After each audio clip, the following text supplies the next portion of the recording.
Free কোর্সের topic হচ্ছে affiliate marketing, social media marketing এবং ওয়েবসাইট অ্যাডস ক্যাম্পেইন। এইটা ডিজিটাল মার্কেটিং এর সেগমেন্ট। আপনারা জানেন আমাদের ব্যানারের পোস্ট দেখছেন যে ফ্রি ডিজিটাল মার্কেটিং।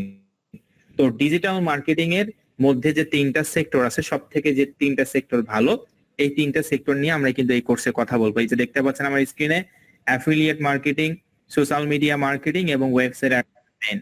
এই তিনটা টপিক একেবারে বেসিক থেকে শুরু করে অ্যাডভান্স পর্যন্ত আমরা এই কোর্সে শিখবো। তো তার আগে দেখেন আমাদের এই যে অ্যাফিলিয়েট মার্কেটিংটা কি, সোশ্যাল মিডিয়া মার্কেটিংটা কি, ওয়েবসাইট মার্কেটিংটা কি, এটা আমাদেরকে বুঝতে হবে।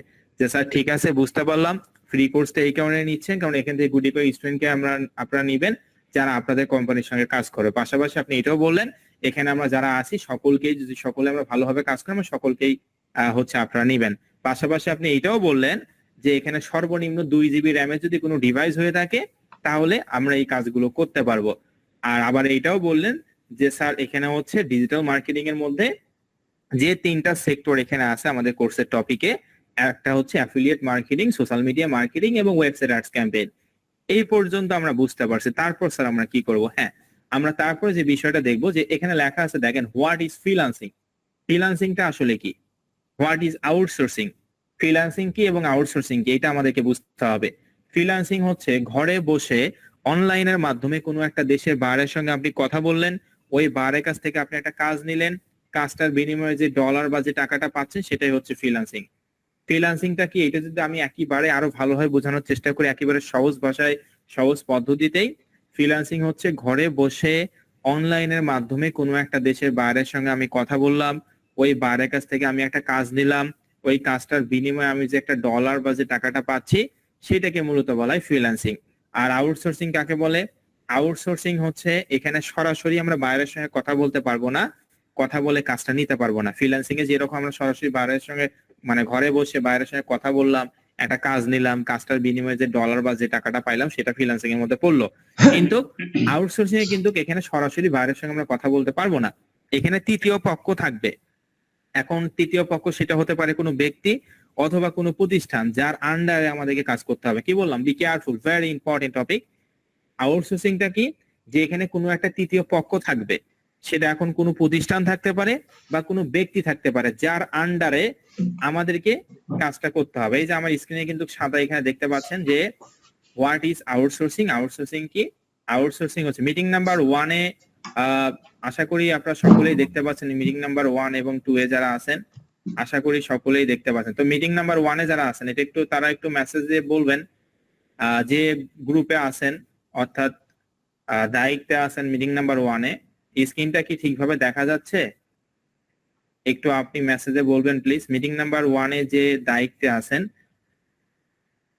ওকে, ঠিক আছে, দেখা যাচ্ছে তাহলে।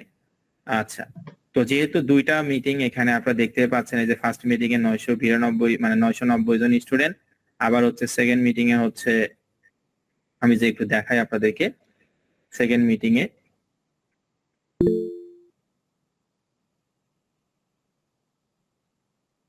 আচ্ছা 500 স্টুডেন্ট। তো টোটাল হচ্ছে 1000 স্টুডেন্টের মতন আমরা আছি। তো সেক্ষেত্রে একটু আপনারা অবশ্যই ইয়ে করে নেবেন, পরবর্তীতে ইনশাল্লাহ আমরা এটা দুইটা ব্যাচে ভাগ করব, কোনো সমস্যা নাই। একটু কষ্ট করে আপনারা অবশ্যই মনোযোগ সহকারে দেখবেন, আমার কথাগুলো শুনলেই প্রপারলি বুঝতে পারবেন ইনশাল্লাহ। তো যাই হোক, আমরা যেখানে ছিলাম, তো এখানে আমরা ফ্রিল্যান্সিংটা কি বললাম? ফ্রিল্যান্সিং হচ্ছে ঘরে বসে অনলাইনের মাধ্যমে কোনো একটা দেশের বাইরের সঙ্গে আমরা কথা বললাম, ওই বাইরের কাছ থেকে আমরা একটা কাজ নিলাম, কাজটার বিনিময়ে আমরা যে একটা ডলার বা যে রেভিনিউ পাইলাম সেটাকে মূলত বলা হয় ফ্রিল্যান্সিং। আর আমি আপনাদেরকে বললাম যে আউটসোর্সিং হচ্ছে এটা একটা, আউটসোর্সিং এর সরাসরি বাইরের সঙ্গে আমরা কথা বলতে পারবো না, এখানে কোনো একটা তৃতীয় পক্ষ থাকবে। তৃতীয় পক্ষ এখন হতে পারে কোনো ব্যক্তি বা কোনো প্রতিষ্ঠান যার আন্ডারে আমাকে কাজ করতে হবে, সেটাকে আউটসোর্সিং বলা হয়। মনে করেন স্কাইলাইন আইটি ইনস্টিটিউট বা স্কাইলাইন কোম্পানি বা যে কোনো কোম্পানি বাহিরের দেশ থেকে $1000 একটা প্রজেক্ট নিয়ে আসছে। কয় হাজার ডলারের? $1000 একটা প্রজেক্ট নিয়ে আসছে। এখন এই যে $1000 প্রজেক্ট নিয়ে আসলো, এই স্কাইলাইন কোম্পানি তো আর এই $1000 প্রজেক্টটা ওইভাবে কাজটা করতে পারবে না, তাই না? তখন এই যে আমাদের যারা স্টুডেন্ট আছে তাদেরকে বলা হলো যে ভাই আপনি এই কাজটা করুন, আপনি এই অংশটুকু করুন। তো এইটাকে আর কি আউটসোর্সিং বলা হয়। একেবারে সহজ কথায়, এখানে নিজে নিজে কাজ না করে আপনি কোনো ব্যক্তি বা কোনো প্রতিষ্ঠানের আন্ডারে যে কাজটা করতেছেন সেটাকে আউটসোর্সিং বলা হয়। আশা করি এই দুইটা আপনারা ক্লিয়ার হয়েছেন যে ফ্রিল্যান্সিং হচ্ছে একেবারে সহজ কথায় ঘরে বসে অনলাইনের মাধ্যমে কোনো একটা দেশের বাইরের সঙ্গে কথা বললাম, ওই বাইরের কাছ থেকে আমরা একটা কাজ নিলাম, কাজটার বিনিময়ে যে ডলার বা যে টাকাটা নিচ্ছি সেটা হচ্ছে ফ্রিল্যান্সিং। আর আউটসোর্সিং কাকে বলে? আউটসোর্সিং হচ্ছে এখানে কোনো একটা তৃতীয় পক্ষ থাকবে, সেটা হতে পারে কোনো ব্যক্তি বা কোনো প্রতিষ্ঠান যার আন্ডারে আমাদেরকে কাজটা করতে হবে, এটাকে আউটসোর্সিং বলা হয়। তো আমরা কিন্তু এই কোর্সে দুইটাই শিখবো, মানে ফ্রিল্যান্সিং এবং আউটসোর্সিং দুইটাই কিন্তু আমরা এই কোর্সে শিখবো। তো আমরা একটু, আমার এখানে দেখতে পাচ্ছেন যে ফ্রিল্যান্সিং এবং আউটসোর্সিং কিন্তু আমরা দুইটাই শিখবো। তো আমরা একটু ফার্স্টে আমরা যে বিষয়টা শিখবো সেটা হচ্ছে ফ্রিল্যান্সিং। ঠিক আছে, আমার স্ক্রিনে দেখতে পাচ্ছেন যে ফ্রিল্যান্সিংটা আমরা ফার্স্টে শিখবো। তো মিটিং নাম্বার 2 এ হয়তো বা আবার স্ক্রিনটা আটকে গেছে, আমি আবারও একটু কষ্ট করে স্টপ করে আবার অন করে দিচ্ছি। মিটিং নাম্বার 2 এ যারা আছেন আর কি তাদের উদ্দেশ্যে বললাম। তো ইনশাল্লাহ এটা পরবর্তী ক্লাস থেকে আমরা সকলকে আমরা দুইটা গ্রুপে ভাগ করব, তখন আর এই ধরনের সমস্যা হবে না, কারণ একটা মিটিং এ সর্বোচ্চ 500 জন স্টুডেন্ট জয়েন হতে পারে। তো এই জন্য আসলে সমস্যাটা, কারণ এটা যেহেতু গুগল মিট, এটা আমরা প্রিমিয়াম ভার্সন ইউজ করতেছি, 500 জন স্টুডেন্টের বেশি জয়েন হওয়া যায় না। আর আমাদের প্রত্যেকটা ব্যাচে আল্লাহর রহমতে এরকম এত স্টুডেন্ট থাকে। তো যাই হোক, আচ্ছা, তো এখন আশা করি মিটিং নাম্বার 1 এ এবং 2 এ যারা আছেন সবাই দেখতে পাচ্ছেন ঠিকভাবে। আচ্ছা, এই যে দেখতে পাচ্ছেন যে আমরা এখানে আউটসোর্সিং এবং ফ্রিল্যান্সিং দুইটাই কিন্তু শিখবো। আমি একটা কথা হয়তো বা অনেকবার বলতেছি এই কারণে, কারণ এখানে আমরা টোটাল 1000 স্টুডেন্ট আছি। অনেকেই আছেন আমার একটা কথা শুনলে প্রপারলি বুঝতে পারেন, আবার অনেকেই আছেন যখন একটা কথা অনেকবার করে বলি তখন প্রপারলি বুঝতে পারেন। আমার কথা হচ্ছে আমি যে 2 মিনিটে এক লাইনও শেখাই, এইটা আপনাকে বুঝতে হবে এবং এইটা আপনি মনোযোগ সহকারে শিখবেন, তাহলেই আনাপ। তো এখানে আমরা দেখতে পাচ্ছি, আমি কি বললাম যে ফ্রিল্যান্সিং হচ্ছে ঘরে বসে অনলাইনের মাধ্যমে কোনো একটা বাইরের সঙ্গে কথা বললাম, ওই বাইরের কাছ থেকে একটা কাজ নিলাম, কাজটার বিনিময়ে যে ডলার বা যে টাকাটা পাইলাম সেটা হচ্ছে ফ্রিল্যান্সিং। আর আউটসোর্সিং স্যার আপনি বললেন যে এখানে কোনো একটা তৃতীয় পক্ষ থাকবে, এখন সেটা হতে পারে কোনো ব্যক্তি বা কোনো প্রতিষ্ঠান যার আন্ডারে আপনাকে কাজটা করতে হবে, এইটাকে আউটসোর্সিং। তো স্যার আপনি বললেন এই কোর্সে আমরা ফ্রিল্যান্সিং ও শিখবো, আউটসোর্সিং ও শিখবো, কিন্তু আমরা প্রথমে শিখবো হচ্ছে ফ্রিল্যান্সিং। ঠিক আছে, আমরা প্রথমে কি শিখবো? ফ্রিল্যান্সিং শিখবো। দেখেন এখানে নিচে আমরা দেখতে পাচ্ছি যে ফ্রিল্যান্সিং এর সব থেকে বড় সেক্টরের নাম হচ্ছে digital marketing. Be careful, freelancing এর সব থেকে যে বড় সেক্টর আছে, ফ্রিল্যান্সিং এর এই সব থেকে বড় সেক্টরের নাম হচ্ছে ডিজিটাল মার্কেটিং। ডিজিটাল মার্কেটিংটা আবার কাকে বলে? আমি যে একটু আপনাদেরকে স্ক্রিনটা দেখাই, আমার স্ক্রিনে আপনারা দেখতে পাচ্ছেন যে ডিজিটাল মার্কেটিং। তো যে মিটিং নাম্বার 1 এ আছেন আপনি একটু মেসেজে আমাকে বলবেন যে আমার স্ক্রিনটা কি ঠিকভাবে দেখা যাচ্ছে। মিটিং নাম্বার 1 এ যে ব্যক্তি দায়িত্বে আছেন, আমাদের যে প্রতিনিধি আছেন, আপনি একটু কষ্ট করে মিটিং এ মেসেজে বলবেন যে আমার স্ক্রিনটা কি ঠিকভাবে দেখা যাচ্ছে।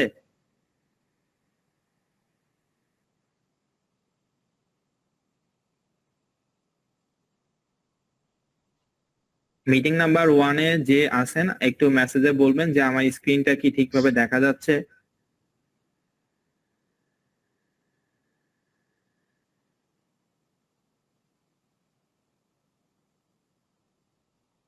মিটিং নাম্বার 1 এ যে আছেন আপনি একটু মেসেজে বলবেন যে আমার স্ক্রিনটা কি ঠিকভাবে দেখা যাচ্ছে।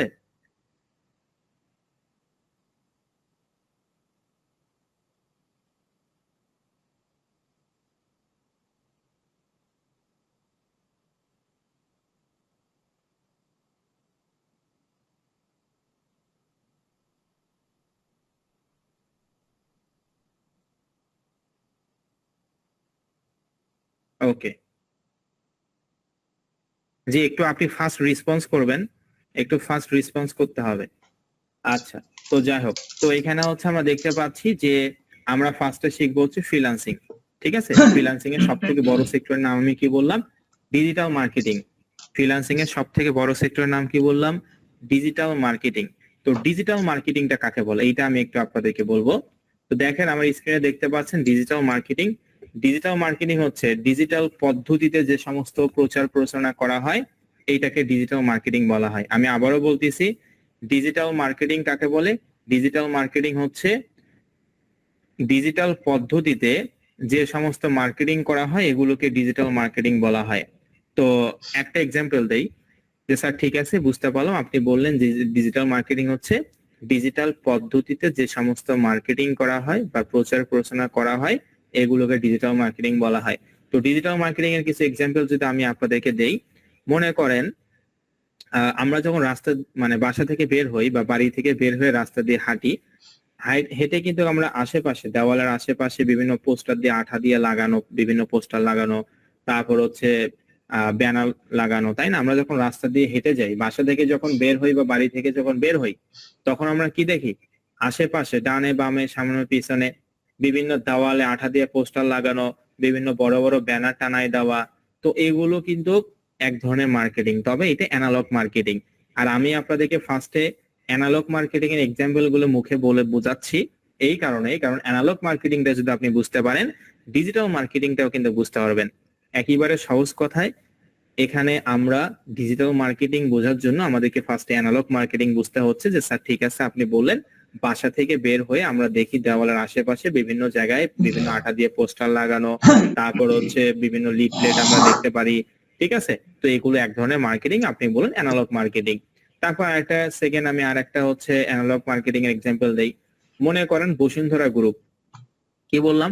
বসুন্ধরা গ্রুপ। আমি ফর এক্সাম্পল জাস্ট বোঝানোর জন্য বললাম যে বসুন্ধরা গ্রুপ, বাংলাদেশে এমন কোনো ব্যক্তি নাই যে বসুন্ধরা গ্রুপকে চেনে না। প্রায় 90% লোকজন আছে বাংলাদেশে যারা বসুন্ধরা গ্রুপকে চেনে। বসুন্ধরা গ্রুপ বিভিন্ন ধরনের নিত্য প্রয়োজনীয় জিনিস থেকে শুরু করে সবকিছু তৈরি করে। তো এই যে বসুন্ধরা গ্রুপ মনে করেন একটা আটা বাজারে লঞ্চ করবে। কি বললাম? বসুন্ধরা গ্রুপ বাজারে একটা আটা লঞ্চ করবে। তো এই যে বসুন্ধরা গ্রুপ বাজারে যে আটাটা লঞ্চ করলো, এই আটাটা কি মানুষ যখন যখন তৈরি করে, যখন কোনো প্রতিষ্ঠান তৈরি করে, তখন কিন্তু সে প্রতিষ্ঠানের লোকজনরাই জানে যে আমি একটা নতুন আটা তৈরি করব, এটা অন্য অন্য আটার থেকে স্পেশাল হবে। তো বসুন্ধরা গ্রুপ তখন করলো কি, একটা আটা তৈরি করতে যাচ্ছে। সেই আটাটা কি করতে যাচ্ছে, এটা অন্য অন্য আটার তুলনায় অনেক ভালো। তো প্রাথমিক অবস্থায় এই বসুন্ধরা গ্রুপে কিন্তু প্রথমে জানে যে আমি একটা আটা তৈরি করবো, নাকি পুরো বাংলাদেশের লোকজন জানে? কোনটা? অবশ্যই প্রথম অবস্থায় যে তৈরি করবে সেই তো জানবে, তাই না? তো এই যে এই আটাটা একটা তৈরি করলো এবং এই আটাটা বিশাল বড় একটা ব্যানারে বসুন্ধরা গ্রুপ একটা ছবি দিল, আটাটা ছবি দিল, ওটার দাম কত, এটা খেলে কি হবে, এটা উপকারিতা কি অপকারিতা কি, এই সকল ডিটেলস গুলো লিখে এই পোস্টার গুলো দেওয়ালে আঠা দিয়ে লাগাই দিচ্ছে। দেওয়ালে আঠা দিয়ে লাগাই দিচ্ছে বাজারের মোড়ে মোড়ে বিভিন্ন দোকানে। তো আপনি এখন যখন বাজারে যাচ্ছেন, তখন কিন্তু আপনি দেখতেছেন যে স্যার আমরা যখন আপনি বাজারে যাচ্ছেন তখন আপনি দেখতে পারবেন যে আশেপাশে বাজারের বিভিন্ন দেওয়ালে লেখা ওই আটা দিয়ে পোস্টার গুলো লেখা ইয়ে করা আছে আর কি, দেওয়ালে বসানো আছে, ঠিক আছে? দেওয়ালে আঠা দিয়ে লাগানো আছে। তো এখন আপনি যখন বাজার করতে যাচ্ছেন, তো আপনি তখন মনে মনে চিন্তা করবেন যে আমি তো আটা খাই, যেটা দিয়ে রুটি তৈরি করে আর কি, তো এটা তো আমি খাই, আমি তো এটা নিয়ে যাই। তো যেহেতু আমি একটা নতুন একটা দেখলাম আটা, 2 দিন, মনে করেন 2-3 দিন আপনি বাজারে গেলেন এবং সেটা বারবার আপনার চোখে পড়তেছে, তখন আপনার মনে হবে যে যেহেতু আমি আটা কিনি, সেক্ষেত্রে নতুন যেহেতু এই আটাটা আসছে, এটা উপকারিতা আবার অন্যরকম, অন্য অন্য আটার থেকে ভালো, তাহলে একবার আমি কিনে নিয়ে বাসায় গিয়ে ট্রাই করি। তো অবশ্যই তখন আপনি কি করবেন, 10 দিন দেখতে দেখতে, 5 দিন দেখতে দেখতে আপনি কিন্তু সেটা কিনবেন। এবং সেই আটাটা কেনার পর আপনি খাইলেন, খাওয়ার পর আপনার কাছে ভালো লাগলো। এই যে দেখেন, বসুন্ধরা গ্রুপ একটা আটা যখন তৈরি করছে প্রাথমিকভাবে, তখন কিন্তু সে কোম্পানিটাই জানছে, আর কিন্তু কেউ জানে নাই। তো সেই রকম একটা আটা যখন বাজারে লঞ্চ করা হয়, তখন সেই প্রতিষ্ঠানেই জানে। কিন্তু আপনি কিভাবে জানলেন?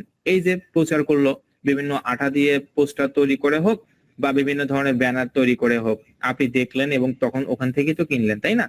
তারপর আরেকটা এক্সাম্পল দেই। এটাও কিন্তু একটা অ্যানালগ মার্কেটিং। বসুন্ধরা এই যে বিষয়টা আমি বুঝাইলাম, এটা অ্যানালগ মার্কেটিং, ঠিক আছে? তাহলে আমরা আরেকটা এক্সাম্পল দিই, তাহলে আরো বুঝতে সুবিধা হবে আপনাদের। তো মনে করেন আপনাদের হচ্ছে যে আমরা হচ্ছে বাংলাদেশে দেখি যে বিভিন্ন ধরনের বোর্ড সেক্টরে যদি এক্সাম বলি, হ্যাঁ ঠিক আছে, কি বললাম, যে বিভিন্ন যে সরকারি যে এক্সাম গুলো হয়, বোর্ড এক্সাম, এইচএসসি বা এইচএসসি এর এক্সামের কথা যদি বলি, আমি এইচএসসি এর কথা যদি বলি, এই এইচএসসি এক্সামে কি হয়, শিক্ষার্থীরা একটা কেন্দ্রেতে এক্সাম দেয়, পরীক্ষা দেয়। পরীক্ষা দিয়ে ওই শিক্ষার্থীরা সেন্টার থেকে বের হয় দরজা দিয়ে। যখন কোনো প্রতিষ্ঠান বা কোনো কেন্দ্র থেকে ওই শিক্ষার্থীরা এক্সাম দিয়ে বের হচ্ছে, আমরা দেখছি, এটা একটু লক্ষ্য করে ভালো করে বোঝার চেষ্টা করবেন, যে যে কোনো ইয়ে হতে পারে, এইচএসসি বা এসএসসি, আমি এইচএসসি এর কথা দিয়ে বললাম, যে যখন বোর্ড এক্সাম হয় তখন বিভিন্ন সেন্টার বা কেন্দ্রে হয়, তাই না? যখন শিক্ষার্থীরা পরীক্ষা দিয়ে কেন্দ্র থেকে দরজা দিয়ে বের হচ্ছে, এই কেন্দ্রের সামনে, দরজার সামনে কিন্তু অনেক কোচিং সেন্টার, অনেক শিক্ষা প্রতিষ্ঠান থাকে, যখন কোনো শিক্ষার্থী পরীক্ষা দিয়ে বাসায় যাচ্ছে রাস্তা দিয়ে, তখন হাতে হাতে করে একটা লিফলেট দেয় বা একটা পোস্টার দেয়, তাই না? এটা দেয় কিনা? অবশ্যই দেয়। সেই পোস্টারে লেখা থাকে যে এই কোচিংটা মানে এই প্রতিষ্ঠানটা এই ক্লাস থেকে এই ক্লাস পর্যন্ত পড়ানো হয়, এখানে আপনি প্রস্তুতি কোচিং করতে পারেন, এখানে আপনি ভার্সিটি কোচিং করতে পারেন, হাবিজাবি অনেক কিছু লেখা থাকে। তো এটার ফি কত, সবকিছু ওখানে লেখা থাকে। এইটাও এক ধরনের অ্যানালগ মার্কেটিং। এখন মনে মনে ভাবতে পারেন যে স্যার ঠিক আছে, বুঝতে পারলাম, এগুলো যদি সবই অ্যানালগ মার্কেটিং হয় তাহলে ডিজিটাল মার্কেটিংটা কোনটা? ডিজিটাল মার্কেটিংটা হচ্ছে এই বসুন্ধরা গ্রুপ, এটা আপনাকে যদি দেওয়ালে আঠা দিয়ে পোস্টার না লাগে, এই পোস্টারটা আপনাকে অনলাইনের মাধ্যমে দেখাইতো, সেটা হতে পারে কোনো ইউটিউব বা কোনো ধরনের কোনো সোশ্যাল মিডিয়ার মাধ্যমে দেখাইতো, তখন সেটাকে মূলত বলা হয় ডিজিটাল মার্কেটিং। আবার এই শিক্ষা প্রতিষ্ঠানটা হাতে হাতে লিফলেট না দিয়ে এই লিফলেটটা ছবি যদি বিভিন্ন ওয়েবসাইট, ইউটিউব, ফেসবুকের মাধ্যমে দেখাইতো, তাহলে এটাকে মূলত বলা হইতো কি? তাহলে এটাকে মূলত বলা হইতো ডিজিটাল মার্কেটিং। আশা করি এখন বুঝতে পারছেন। এখন একেবারে সহজ কথা, ডিজিটাল মার্কেটিং কাকে বলে? ডিজিটাল পদ্ধতিতে যে সমস্ত প্রচার প্রচারণা করা হয় এগুলোকে ডিজিটাল মার্কেটিং বলা হয়। এখন আপনি ভাবতে পারেন যে স্যার সেই হিসেবে তো আমি একজন ডিজিটাল মার্কেটার। মনে মনে ভাবতে পারেন যে স্যার সেই হিসেবে তো আমি একজন ডিজিটাল মার্কেটার। এখন কি হিসাবে? আপনি বলতে পারেন যে স্যার আমি তো ফেসবুক ইউজ করি, ফেসবুকে আমি একটা পোস্ট করলে ওই ফেসবুকের মাধ্যমেই তো আমার বন্ধুরা আমার এই ছবিটা দেখে, তাহলে সেই হিসাবের দিক থেকে তো আমি একজন ডিজিটাল মার্কেটার। হ্যাঁ, আপনি 100% সেই হিসাবের দিক থেকে আপনি একজন ডিজিটাল মার্কেটার। কারণ আপনি ফেসবুক পেজ, আপনার ফেসবুক অ্যাকাউন্টে একটা, মনে করেন বেড়াতে গেছেন এক জায়গায়, সে ছবিটা আপনি আপলোড করলেন ফেসবুকে, তো ওখান থেকে মানুষ দেখতেছে, মানে আপনার ফ্রেন্ডরা দেখতেছে, সেখানে লাইক দিচ্ছে, তারপর হচ্ছে লাভ রিয়াকশন দিচ্ছে, কমেন্ট করতেছে, শেয়ার করতেছে, এগুলো তো অনলাইনের মাধ্যমে দেখতেছে, তাই না? নাকি আপনার বাসায় গিয়ে বলতেছে দেখি বন্ধু তুমি কোথায় বেড়াতে গেছো, ছবিটা দেখি, নাকি ফেসবুকে দেখে বা অনলাইনে দেখে? তো সেই হিসাবের দিক থেকে আপনি একজন ডিজিটাল মার্কেটার। তবে ডিজিটাল মার্কেটিং এর অনেক ভাগ আছে, অনেক সেক্টর আছে। ডিজিটাল মার্কেটিং এর মধ্যে সেক্টর গুলো, সব থেকে বড় বড় যে সেক্টর গুলো আছে আমি নাম বলি: affiliate marketing, social media marketing, website ads campaign, email marketing, data entry, Facebook marketing, video marketing, etc. অনেক সেক্টর, এগুলো সবগুলোই ডিজিটাল মার্কেটিং এর অন্তর্ভুক্ত। কি বললাম? এগুলো সবগুলো হচ্ছে ডিজিটাল মার্কেটিং এর অন্তর্ভুক্ত। যে ডিজিটাল মার্কেটিং এর অন্তর্ভুক্ত কি কি? Affiliate marketing, social media marketing, website ads campaign, email marketing, data entry, Facebook marketing, video marketing, YouTube marketing, etc. এগুলো সবগুলো হচ্ছে ডিজিটাল মার্কেটিং এর এক একটা সেক্টর। তো আমরা সবগুলো সেক্টর নিয়ে এই কোর্সে শিখবো না, যেহেতু আমাদের কোর্সের টপিক হচ্ছে, দেখতে পাচ্ছেন আমার স্ক্রিনে, affiliate marketing, social media marketing এবং website ads campaign. Digital marketing এর মধ্যে এই তিনটা সেক্টর সব থেকে best, one of the best sector. তো আমরা যেহেতু সবগুলো সেক্টর নিয়ে কথা বলবো না এই কোর্সে, আর একসঙ্গে সবগুলো সেক্টর নিয়ে কাজ শেখাও একেবারে অনেক টাফ বিষয়, বা এটা কোনোভাবেই সম্ভব নয়। এই জন্য আমরা এই তিনটা সেক্টর নিয়ে কথা বলবো। একটা হচ্ছে affiliate marketing, social media marketing এবং ওয়েবসাইট অ্যাডস ক্যাম্পেইন। এখন আশা করি বুঝাতে পারছি যে affiliate marketing, social media marketing এবং website marketing, website ads campaign এটা আসলে মূলত কি। এই অ্যাফিলিয়েট মার্কেটিং, সোশ্যাল মিডিয়া এবং ওয়েবসাইট অ্যাডস ক্যাম্পেইনটা হচ্ছে ডিজিটাল মার্কেটিং এর সেক্টর, আর ডিজিটাল মার্কেটিংটা হচ্ছে ফ্রিল্যান্সিং এর সেক্টর। কি আপনারা কি সকলে বুঝতে পারছেন? মিটিং নাম্বার 1 এবং 2 এ যারা আছেন, আমি মিটিং নাম্বার 2 কে ফার্স্টে জিজ্ঞেস করব যে আপনারা সকলে বুঝতে পারছেন কিনা, তারপর মিটিং নাম্বার 1 কে। তো একটু মিটিং নাম্বার 1 এবং 2 সকলে মেসেজে বলবেন যে আপনারা কি আমার এ পর্যন্ত কথাগুলো বুঝতে পারছেন।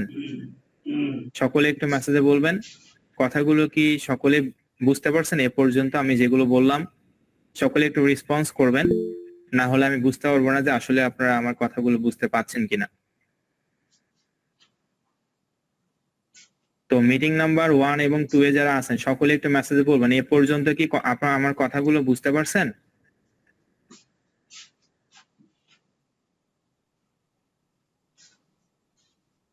ওকে, আচ্ছা, তো আপনাদেরকে অসংখ্য অসংখ্য ধন্যবাদ। আচ্ছা, তো আমরা যেখানে ছিলাম, তো এই যে এই ডিজিটাল মার্কেটিং এর মধ্যে আমরা এই তিনটা সেক্টর নিয়ে কথা বলবো, সেটা তো আমি আপনাদেরকে বললামই।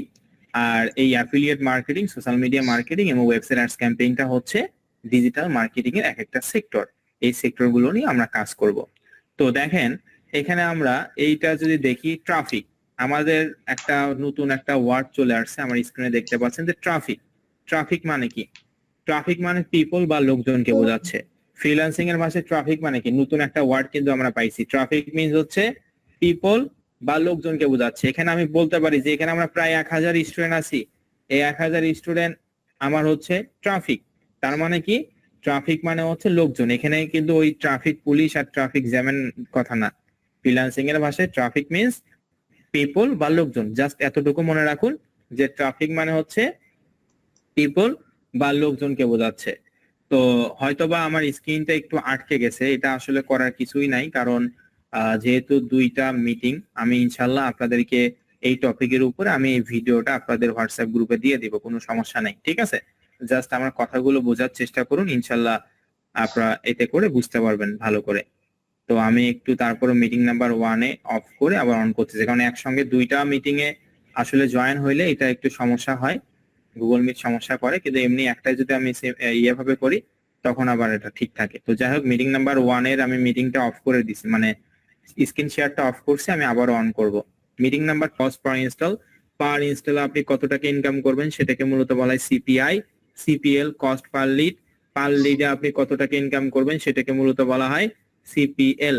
এবং পিপিএল পে পার লিডে আপনি কত টাকা ইনকাম করবেন সেটাকে মূলত বলা হয় পিপিএল। তারপর পিপিসি পে পার ক্লিকে আপনি কত টাকা ইনকাম করবেন সেটাকে মূলত বলা হয় পিপিসি। তারপর পিপিএস পে পার সেল। এগুলো অবশ্যই স্ক্রিনশট দিয়ে রাখবেন, তাহলে আপনাদের বুঝতে সুবিধা হবে। তো এখানে কি লেখা আছে, সিপিআই কস্ট পার ইনস্টলে আপনি কত টাকা আর্নিং করতেছেন সেটাকে মূলত বলা হয় সিপিআই। সিপিএল কস্ট পার লিডে আপনি কত টাকা ইনকাম করতেছেন সেটাকে মূলত বলা হয় সিপিএল। জাস্ট এগুলো পূর্ণরূপগুলো জেনে রাখুন, আমি সমস্ত বিষয়গুলো বেসিক থেকে শুরু করে অ্যাডভান্স পর্যন্ত শেখাবো ইনশাল্লাহ। তো এখানে আমরা জাস্ট দেখতে পাচ্ছি যে সিপিআই কস্ট পার ইনস্টল কত টাকা ইনকাম করছে সেটাকে মূলত বলা হয় সিপিআই। আর সিপিএল কস্ট পার লিড, এগুলো এক একটা অফারে অনেকগুলো করে অফার আছে। তো আমরা এখানে মূলত 3টা ক্যাটাগরি অফার নিয়ে কাজ শিখবো। একটা হচ্ছে সিপিআই কস্ট পার ইনস্টলে কত টাকা ইনকাম করতেছে এই একটা অফার নিয়ে কাজ করব। আর সিপিএল কস্ট পার লিডে কত টাকা ইনকাম করতেছে এটা নিয়ে আমরা কাজ করব। আর পাশাপাশি আমাদের যে আর একটা অফার আছে সিওডি ক্যাশ অন ডেলিভারি, এই অফারটা নিয়েও আমরা কাজ করব। ক্লিয়ার? জাস্ট এতটুকু আপনি মনে রাখুন। তো তারপর আমরা যদি এখানে একটু যাই আমাদের অন্য স্ক্রিনে, তো এখানে দেখতে পাচ্ছেন যে সিপিআই কস্ট পার ইনস্টল, ঠিক আছে? অনেকে হয়তো বা আমার স্ক্রিনটা ঠিকভাবে দেখতে পাচ্ছেন না, কোনো সমস্যা নাই, আমি অবশ্যই এটা ক্লাসে একটা ভিডিও আপনাদেরকে দিয়ে দিব। আর আগামী ক্লাস থেকে আরো যেন ভালোভাবে নিতে পারি এই বিষয়ে একটা আমি ইয়ে করব। তো সিপিআই কস্ট পার ইনস্টল, এগুলো হচ্ছে এই 3টে অফার, এই যে এই স্ক্রিনে দেখতে পাচ্ছেন এই 3টে অফার নিয়ে আমরা কাজ করব। এই 3টে অফার নিয়ে আমরা A to Z সকল বিষয়গুলো আমরা হচ্ছে কোর্সে দেখব। তো দেখেন, ফ্রিল্যান্সিং এর ভাষায় কিন্তু নতুন একটা ওয়ার্ড চলে আসছে, নিশ এবং ভার্টিক্যাল। কি বললাম? নিশ এবং ভার্টিক্যাল। নিশ মানে কি? নিশ মানে আপনার পছন্দকে বোঝাচ্ছে, আর ভার্টিক্যাল মানেও আপনাকে পছন্দকে বোঝাচ্ছে। একেবারে সহজ কথায় নিশ এবং ভার্টিক্যাল মানে বোঝায় হচ্ছে আপনার পছন্দ। এই যে এতগুলো যে অফার আছে, এতগুলো অফারের মধ্যে আপনি কোন অফারটা নিয়ে কাজ করবেন, আপনার নিশ কি, আপনার ভার্টিক্যাল কি, এটাকে মূলত বলা হয় ফ্রিল্যান্সিং এর ভাষায় নিশ এবং ভার্টিক্যাল। ঠিক আছে? জাস্ট এতটুকু মনে রাখবেন যে স্যার দুইটা ওয়ার্ড পাইছি, একটা হচ্ছে ট্রাফিক মিন্স পিপল বা লোকজনকে বোঝাচ্ছে, আর নিশ এবং ভার্টিক্যাল মানে কি, নিশ এবং ভার্টিক্যাল মানে আপনার পছন্দ। যে আমরা এতগুলো যে অফার আছে, সিপিআই এটারও অনেক অফার আছে, সিপিএল এটারও অনেক অফার আছে, সিওডি এটারও অনেক অফার আছে, এতগুলো যে অফার আছে আমরা কোন অফারটা নিয়ে কাজ করব, আমাদের পছন্দ কি, এইটাকে ফ্রিল্যান্সিং এর ভাষায় নিশ এবং ভার্টিক্যাল বলা হয়। আপনার পছন্দটাকেই নিশ এবং ভার্টিক্যাল বলা হয়। এতগুলো যে অফার আছে, এখানে তো 3টা ক্যাটাগরি আছে, এক একটা ক্যাটাগরি হিউজ পরিমাণে অফার আছে। তো এতগুলো যে অফার আছে আপনি কোন অফারটা নিয়ে কাজ করবেন, আপনার নিশ কি, আপনার ভার্টিক্যাল কি, তো এটাকে মূলত বলা হয় ফ্রিল্যান্সিং এর ভাষায় নিশ এবং ভার্টিক্যাল। আশা করি আমার কথাগুলো আপনারা সকলে বুঝতে পারছেন। এবং আমরা দ্বিতীয় যে বিষয়টা দেখবো সেটা হচ্ছে, আমরা আবারও পূর্বের স্ক্রিনে ফিরে যাই। দেখতে পাচ্ছেন সোশ্যাল মিডিয়া, এখানে লেখা আছে সোশ্যাল মিডিয়া। সোশ্যাল মিডিয়া মানে কি? সোশ্যাল মিডিয়া মানে সামাজিক যোগাযোগ মাধ্যম, ঠিক আছে? সোশ্যাল মিডিয়া মানে সামাজিক যোগাযোগ মাধ্যম। ফেসবুক একটা সামাজিক যোগাযোগ মাধ্যম, পিন্টারেস্ট, টুইটার, টাম্বলার, ইনস্টাগ্রাম, এগুলো সবগুলো হচ্ছে এক একটা সামাজিক যোগাযোগ মাধ্যম। তো আমরা জাস্ট এতটুকু জেনে রাখুন যে ফেসবুক, পিন্টারেস্ট, টুইটার, টাম্বলার এগুলো সবগুলো সামাজিক যোগাযোগ মাধ্যম, ঠিক আছে? এগুলো আমরা সব শিখবো। তারপর এখান থেকে কন্টেন্ট দেখতে পাচ্ছেন, কন্টেন্ট আমার স্ক্রিনে। তো blog post, image, video, infographics, ads template এবং মিমেন্ট, এই জিনিসগুলোকে কন্টেন্ট বলা হয়, ঠিক আছে? এই জিনিসগুলোকে কি বলা হয়? কন্টেন্ট। কন্টেন্ট মানে একটা এক্সাম্পল দিস, কন্টেন্ট মানে হচ্ছে যন্ত্রপাতিকে বোঝাচ্ছে, ঠিক আছে? তো আমাদের ব্লগ পোস্ট মানে আমাদের এখানে একটা ব্লগ পোস্টের দরকার পড়বে, ইমেজ মানে তো বুঝি, মানে ছবি দরকার পড়বে, ভিডিও দরকার পড়বে, ইনফোগ্রাফিক্স দরকার পড়বে, অ্যাডস টেমপ্লেট দরকার পড়বে, মিমেন্ট দরকার পড়বে। তো মনে করেন একজন কৃষক যখন একটা জমি চাষ করে বা ফসল উৎপাদন করে, তখন ওই কৃষকটাকে কিন্তু অনেক যন্ত্রপাতি ব্যবহার করতে হয়, তাই না? জমি চাষ করার জন্য ট্রাক্টর, তারপর পানি দেওয়ার জন্য সেচ ব্যবস্থা, তারপর হচ্ছে ধান গাছ লাগাবে বা ওইটার হচ্ছে সার দিতে হয়, কীটনাশক, তারপর ওইটা কাটতে হয় কাঁচি দিয়ে, তারপর মাড়াই করতে হয়, অনেক প্রসেস, একটা লং প্রসেস, অনেক যন্ত্রপাতি ইউজ করতে হয়। তো আমরা যে এখানে ফ্রিল্যান্সিং আর আউটসোর্সিং করতে আসছি, আমাদেরও এখানে কিছু কন্টেন্ট বা যন্ত্রপাতির দরকার হবে, যে যন্ত্রপাতিগুলো আমাদেরকে টাকা দিয়ে কিনতে হবে না, এগুলো একটা জিমেইল দিয়ে আমরা কিনতে পারবো। তো এই থেকে আর কি জাস্ট বোঝানোর জন্য বললাম যে যন্ত্রপাতি, এটার নাম হচ্ছে কন্টেন্ট, ঠিক আছে? কি কি কন্টেন্ট লাগবে? একটা ব্লগ পোস্ট লাগবে, ইমেজ, ভিডিও, ইনফোগ্রাফিক্স এবং অ্যাডস টেমপ্লেট এবং মিমেন্ট, ঠিক আছে? তো এই জিনিসগুলো আমাদের লাগবে, জাস্ট এতটুকু আমি আপনাদেরকে বোঝাচ্ছি। আর যেহেতু স্ক্রিনটা অনেক সমস্যা করতেছে, হয়তোবা মিটিং নাম্বার 1-2 এই স্ক্রিন আটকে আছে, ইনশাল্লাহ এইটা আমি আগামী ক্লাসে যেন ঠিক হয় এই বিষয়টা আমি দেখব। পাশাপাশি আজকে ফার্স্ট ক্লাসের ভিডিওটা আপনাদের হোয়াটসঅ্যাপ গ্রুপে আমি দিয়ে দেব, ঠিক আছে? প্রথম ক্লাসের যে আজকে ভিডিওটা, এই ভিডিওটা আমি আপনাদের হোয়াটসঅ্যাপ গ্রুপে দিয়ে দিব। আর অবশ্যই হোমওয়ার্কটা একটু দেই, যদিও ভিডিওতে সমস্ত বিষয়গুলো আছে, এটা হচ্ছে 60তম ব্যাচের একটা ভিডিও আছে যেখানে আমি একই টপিক নিয়ে কথা বলছি। ভিডিওটা আপনারা হচ্ছে আগামী ক্লাস মানে আগামীকাল সকালে পেয়ে যাবেন আপনারা ভিডিওটা, ঠিক আছে? তো দেখেন এখানে হচ্ছে জিমেইল, আমাদেরকে যে দুটা হোমওয়ার্ক আমি আপনাদেরকে দিচ্ছি, দুইটা জিমেইল অ্যাকাউন্ট তৈরি করবেন এবং একটা স্ক্যাব অ্যাকাউন্ট তৈরি করবেন, ঠিক আছে? আগে থেকে যদি কারো জিমেইল অ্যাকাউন্ট থাকে তাহলে সেই জিমেইল অ্যাকাউন্টটা দিয়ে আপনি কিন্তু কাজটা করতে পারবেন। আমি আবারও বলতেছি, আগে থেকে যদি কারো জিমেইল অ্যাকাউন্ট থাকে সেই জিমেইল অ্যাকাউন্টটা দিয়ে করতে পারবেন, তবে ওই জিমেইলের জন্য পাসওয়ার্ড আপনার মনে থাকে। এমন যদি হয় যে আপনার জিমেইল আছে কিন্তু পাসওয়ার্ড মনে নাই, তাহলে কিন্তু হবে না, অবশ্যই পাসওয়ার্ড মনে থাকতে হবে। তাহলে আপনাদের হোমওয়ার্ক কি দিলাম? দুইটা জিমেইল অ্যাকাউন্ট এবং একটা স্কাইপ অ্যাকাউন্ট। স্কাইপ মূলত একটা মাইক্রোসফটের অ্যাপ্লিকেশন, প্লে স্টোর থেকে ডাউনলোড করলে আপনি কিন্তু এই মাইক্রোসফটের অ্যাপ্লিকেশনটা ডাউনলোড করবেন, ঠিক আছে? মানে প্লে স্টোরে গিয়ে স্কাইপ দিয়ে সার্চ করলে আপনি ওই অ্যাপসটা ডাউনলোড করে একটা জিমেল অথবা নাম্বার দিয়ে একটা স্ক্যাপ অ্যাকাউন্ট ক্রিয়েট করে নেবেন। অবশ্যই নিজের লিগ্যাল ইনফরমেশন দিবেন। লিগ্যাল ইনফরমেশন মানে আপনার নিজের ইনফরমেশন দিতে হবে, ঠিক আছে? একেবারে ইজি বিষয়, জিমেল অ্যাকাউন্ট কিভাবে খুলতে হয় এবং স্ক্যাপ অ্যাকাউন্ট কিভাবে খুলতে হয় সকলের সুবিধার্থে আগামীকাল প্রত্যেকটা হোয়াটসঅ্যাপ গ্রুপে আমি ভিডিও লিংক দিয়ে দিব, ওইটা দেখে করে নেবেন। আর এটা অনেকেই তো জানেন যে জিমেল এবং স্ক্যাপ অ্যাকাউন্ট কিভাবে খুলতে হয়, তারপর মুখেও বলে দিলাম। তো দুইটা জিমেল অ্যাকাউন্ট এবং একটা স্ক্যাপ অ্যাকাউন্ট আপনারা তৈরি করবেন। তো আজকের ক্লাসটা এই পর্যন্তই আমি রাখতেছি, এবং এই ক্লাসের ভিডিওটা অবশ্যই আরো ওই ভিডিওটা দেখলে আপনি আরো ভালোভাবে ক্লিয়ার হবেন। আর আগামী ক্লাস থেকে ইনশাল্লাহ সকলের জন্য অনেক ভালোভাবে স্ক্রিনটা দেখতে পারেন, আমরা সেই ব্যবস্থাই করব। যেহেতু এখানে 1000 স্টুডেন্ট, এটা আপনাদেরকে বুঝতে হবে, কারণ একটা মিটিং নেওয়ার সঙ্গে সঙ্গে আরেকটা মিটিং এর স্ক্রিনটা একটু ঝামেলা করে, যেহেতু এটা টেকনোলজি বা একটা নেটওয়ার্ক দিয়ে চলতেছে। তো ইনশাল্লাহ আপনারা যে হোমওয়ার্কটা দিলাম এই হোমওয়ার্কটা কমপ্লিট করবেন। আগামী ক্লাসে আমরা মার্কেট প্লেস সম্পর্কে জানবো, মার্কেট প্লেস কাকে বলে, কোন মার্কেট প্লেসটা ভালো, এই মার্কেট প্লেস থেকে আসলে টাকা ইনকাম করতে পারবো কিনা, এটা কিভাবে ক্রিয়েট করতে হয়, কিভাবে অ্যাপ্রুভাল করতে হয়, এই সকল বিষয়গুলো আমরা আগামী ক্লাসে শিখবো, ঠিক আছে? তো আশা করি আমার কথাগুলো আপনারা সকলে বুঝতে পারছেন। তাহলে হোমওয়ার্ক কি দিলাম, অবশ্যই এই হোমওয়ার্ক গুলো কোথাও জমা দিতে হবে না, কিন্তু আমি আপনাদেরকে জিজ্ঞেস করবো যে গত ক্লাসে যে হোমওয়ার্ক গুলো দিছি এই হোমওয়ার্ক গুলো কমপ্লিট করছেন কিনা, এটা আমি জিজ্ঞেস করবো। তো মিটিং নাম্বার 1-এ আমি আছি, মিটিং নাম্বার 1-এ আপনারা একটু সকলেই মেসেজে বলবেন যে আমার ক্লাসটা কি, আমি যে কথাগুলো বললাম আপনি কি সকলে বুঝতে পারছেন, এইটা একটু মেসেজে বলবেন। তারপর আমি মিটিং নাম্বার 2-এ যাচ্ছি, ঠিক আছে? মিটিং নাম্বার 1-এ যারা আছেন, যদিও আমি আন্তরিকভাবে দুঃখিত যে আমার স্ক্রিনটা